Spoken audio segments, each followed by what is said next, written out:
Good afternoon, folks. Mike Wells, your World Explorer. Today is September the 14th, 2022, and we are looking at our passion fruit vines. Now this year, I started these in the winter, actually late summer last year, and they were growing intensely slow in the pots. I mean, it was insane. But I put these in the ground. They were still growing slow all throughout the winter. However, they never browned or anything, so they stayed alive. I continuously watered them every 2 days, or when it would rain I wouldn't water them. But finally, when the heat kicked off this year, these things really shot up. And you can check some of the backstory to witness what I'm talking about in the top right corner of the end of this video. But look here.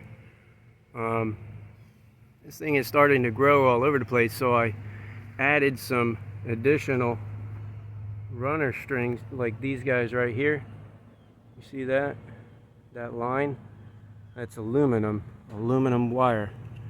I chose aluminum because, well, it's not going to break down due to any kind of sunlight exposure, so that's why I went with it. Long lasting, very cheap.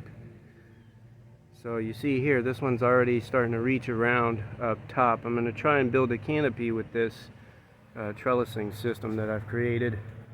And then here's the other set of vines over here. They're really starting to climb into the canopy section, which is exciting. So hopefully we can fill out all the way over to those trees. And the way these things grow, I'm confident that could actually happen. And then we'll have passion fruit hanging all over the place. Folks, thanks for watching. Don't forget to like and subscribe as I help the channel grow. And please do stay tuned, as I will keep you updated on the progress of these passion fruit vines. Have a great day.